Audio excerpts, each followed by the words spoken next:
이것만 알면 경매 전문가. 오늘은 제8강입니다. 매각결정기일. 매각결정기일에 대해서 알아보는데, 매각결정기일에는 매각을 허가할 것인가 불허가할 것인가를 결정하게 되겠죠. 만약에 매각 허가 결정을 했다면은 이에 대한 이의 사유에 해당된다면 이의 신청을 할 수가 있을 것이고, 매각 불허가에 대해서도 불허가 신청 사유가 있다면은 매각 불허가 신청을 할 수가 있는 것이죠. 여기에 대해서 좀 자세히 살펴보는 것으로 하겠습니다. 매각 결정 기일은 매각을 실시하면서 지정하고 고지된 최고가 매수 신고인에 대하여 매각을 허가하는데 절차상 하자가 없는지의 여부에 대해서 이해관계인의 진술과 경매 기록을 통해서 매각허가 또는 불허가의 재판을 하는 날이 매각 결정 기일이다, 이렇게 생각하시면 될 것 같고요. 매각 결정 기일은 매각 기일로부터 7일 이내로 정해지고 매각 기일과 함께 공고하고 통지가 된다, 이렇게 보시면 되겠습니다. 최고가 매수 신고인은 매각 허가 결정을 받음으로써 매수인이 된다. 여기서 최고가 매수 신고인과 매수인은 좀 차이가 있습니다. 어떤 차이냐 하면은, 우리가 권리 분석해서 입찰하기 위해서는 법원의 경매 자료를 법원 가서 보든지 대법원 경매 사이트 들어가서 보든지 하는 기본적인 자료가 있거든요. 이거는 누구나 볼 수 있는 거죠. 최고가 매수 신고인은 이것까지는 볼 수 있으나 그것보다도 더 자세한, 예를 들어서 이해관계인들 건저당권자나 압류권자가 있다면 압류권자, 가압류권자, 또는 임차인이 있더라도 임대차 신고를 했다면 임대차 계약서 같은 게 법원에 보관되어 있을 거 아니겠습니까? 이런 서류들을 매수인이 되면 매각 허가 결정을 받음으로써 열람해 볼 수 있다, 이런 차이가 있는 거죠. 그거는 좀 큰 차이라고 볼 수가 있는 겁니다. 그리고 매각 결정 기일에 출석한 이해관계인은 매각 허가에 대한 의견을 진술할 수가 있는데, 이때 의견은 법원이 매각 허구 결정을 하는데 참고가 될 뿐이고 이에 대해서 별도의 재판을 하는 것은 아니다, 이런 얘기입니다. 또 두 번째인 매각 허브의 결정에 대해서 보면은, 매각 허가 또는 불허가는 변론을 열지 않고 경매 기록을 통해서만 심리하므로 결정이라는 이름으로 재판하고 매각 결정기일에 선고만 하도록 되어 있습니다. 또 매각 허브 결정은 이를 선고한 때에 고지의 효력이 생기므로 별도로 송달하지는 않는다. 그리고 또 매각 허브 결정에 대해서 이해관계인은 일주일 이내에, 여기 나와 있죠, 항고할 수 있다, 이런 얘기입니다. 만약에 항고가 없으면 매각 허가 결정이 확정되고 매수인으로 하여금 기한 내에 매각 대금을 지급하도록 하는 그 이후에 경매 진행 절차를 집행하게 된다, 이런 얘기입니다. 자, 매각 허가를 결정했으면은 허가 결정에 대해서 이의 사유가 있다면은 매각 허가에 대한 이의를 할 수가 있습니다. 이것은 민사집행법 121조의 내용인데, 121조의 내용을 한번 살펴보면은, 매각 허가에 대한 이의 신청 사유, 매각 허가에 관한 이의는 다음 각호 가운데 어느 하나에 해당하는 이유가 있어야 신청할 수 있다. 그 어느 하나가 어떤 것인지 살펴보면 1에서 7까지가 있습니다. 1. 강제 집행을 허가할 수 없거나 집행을 계속 진행할 수 없을 때.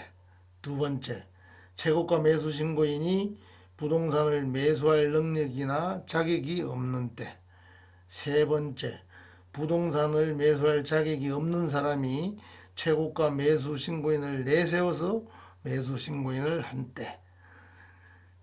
네 번째는 최고가 매수 신고인 또는 그 대리인, 최고가 매수신고를 내세워서 매수신고한 사람이 민사집행법 제108조 각 호 가운데 어느 하나에 해당되는 때라고 되어 있거든요.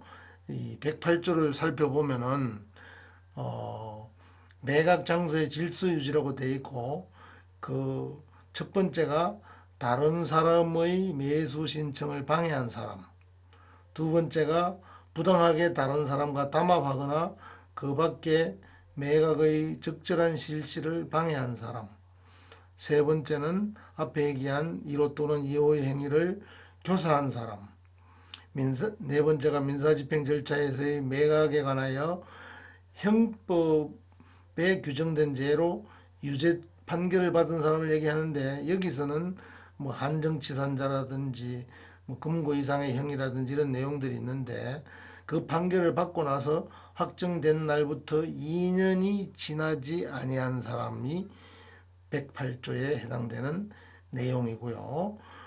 121조 매각 허가에 대한 이의 신청 사유 다섯 번째는 최저 매각 가격의 결정, 일괄 매각의 결정 또는 매각 물건 명세서의 작성에 중대한 흠이 있는 때, 또 여섯 번째는 천재지변, 그 밖에 자기가 책임질 수 없는 사유로 부동산이 현저하게 훼손된 사실 또는 부동산에 관한 중대한 권리관계가 변동된 사실이 경매 절차의 진행 중에 밝혀진 때, 그리고 일곱 번째가 경매 절차에 그 밖에 중대한 잘못이 있는 때, 이런 때에는 매각 허가 결정에 대한 이의 사유이므로 이의 신청을 할 수 있다, 이런 얘기가 되는 것입니다.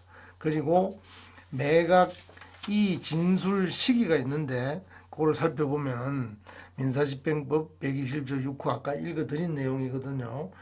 다시 한 번 더 상기해 보면은 그게 여섯 번째인데, 천재지변 그 밖의 자기가 책임질 수 없는 사유로 부동산이 현저하게 훼손된 사실 또는 부동산에 관한 중대한 권리관계가 변동된 사실이 경매 절차의 진행 중에 밝혀진 때라는 내용인데, 이런 사유가 밝혀진 경우에 매수인은 잔대금을 낼 때까지 매각 허가 결정의 취소 신청을 할 수 있다, 이렇게 되어 있습니다. 예컨대 1순위 건전한건이 말소되어 가등기 또는 가처분, 지상권 등이 선순위가 돼가지고 매각으로 소멸되지 아니하고 매수인에게 인수되는 경우, 또는 대의변제로 매수인의 부담이 증가된 경우가 여기에 해당된다 할 것입니다. 이렇게 되면은 매수인은 불척의 많은 비용을 추가로 부담함으로써 큰 손해도 날 수 있겠죠. 이렇게 하면 안 된다, 이런 얘기죠. 그래서 매각 허가 결정의 취소 신청을 잔대금을 낼 때까지 할 수 있는 시기이다, 이런 얘기고, 또 하나는 부동산이 훼손된 경우인데, 그 훼손된 정도에 따라서 재평가 후 최저 매각 가격을 새로 정해서 새매각을 진행하거나 신청에 따라 대금의 감액 또는 훼손이 심각하다면은 부동산으로서의 존재를, 이런 때에는 경매 절차를 취소까지 할 수 있을 것입니다. 어쨌거나 이런 사유로 이 진술 시기는 매수인이 잔대금을 낼 때까지다, 이런 얘기입니다. 잔대금을 낼 때까지 매각 허가 결정에 대해서 취소 신청할 수 있다. 자, 다음은 매각 불허가 결정. 이거는 121조 1호 내지 7호까지인데, 좀 전에 7가지를 다 읽어드렸어요. 읽어드렸으니까 또 읽으면 지루할 것이고, 그 매각 불허가에 대해서 결정되는 예시를 한번 살펴보는 걸로 하겠습니다. 개시결정 정본이 부적법하게 송달되었을 때, 이거는 채무자 겸 소유자에 대한 경매 개시결정의 송달이 부적법하게 되어서 강제집행을 속행할 수 없을 때가 해당되고요. 두 번째로는 매각기일 및 매각결정기일의 통지가 부적법하게 되었을 때, 세 번째는 매각 물건 명세서인데 면세서라고 되어 있네. 여기 명세서라고 동그라미가 돼야 되겠네요. 여기에 중대한 하자가 있는 경우인데, 예를 들자면은 선순위 임차인의 전입일자를 잘못 기재해가지고 그 말소 기준 권리보다도 뒤지게 했다면 이건 큰 잘못이잖아요. 이런 경우는 불허가 결정 사유가 되어서 이런 사유였다면 이것 때문에 되었다라고 표시하게 되겠죠. 그리고 매수 신청 부적격자, 채권가 매수 신고인이 이 사건의 뭐 채무자인 경우도 해당이 될 수 있고, 매수 자격이 없는 경우도 해당이 되겠죠. 그리고 농취증이라 그러죠. 줄여서는 농지 취득 자격 증명을 매각 허가 결정하기 전까지 법원에 제출해야 되는데, 이것을 제출하지 아니한 경우 미제출이라고 그러죠. 그리고 무잉여, 잉여가 없을 때, 남을 가망이 없다 이렇게도 말할 수 있죠. 이런 경우도 해당이 되고, 매각 부동산이 양도할 수 없는 때, 양도할 수 없다는 얘기는 뭐 중대한 하자가 있다는 얘기잖아요. 사회복지법인이나 학교법인의 기본재산이 주무관청의 허가가 없는 경우에도 여기에 해당이 되고요. 매수 신고 후 천재지변 기타 매수 신청인의 기책 사연 없이 부동산이 훼손된 경우도 해당이 되는 거죠. 감정평가된 부동산의 가격이 시세보다 현저히 낮거나 그랬는데, 이 낮을 때는 조금 낮아서 되는 건 아니고요. 특히 중요한 거는 부동산의 일부를 누락해서 결과적으로 아주 저평가되었다면 이거는 당연히 해당이 되겠죠. 이런 경우를 보시면 될 것 같습니다. 오늘은 좀 짧은 것 같긴 한데 마무리를 하는 걸 하려고 그러고요. 여기 들으셔서 지금처럼 이렇게 구독 중 또는 종에 날개가 있으면은 정상적으로 된 거고요. 구독만 써 있다든지 종만 있으면은 구독을 누르시고 종도 눌러셔서 구독 중과 종에 날개가 있도록 하고, 좋아요도 한번 눌러주시면 더 좋겠죠. 이렇게 해주시면 감사하겠습니다. 자, 오늘은 오늘 자료는 민사집행법이었는데, 이거는 법제처에서 그 자료를 가지고 왔습니다.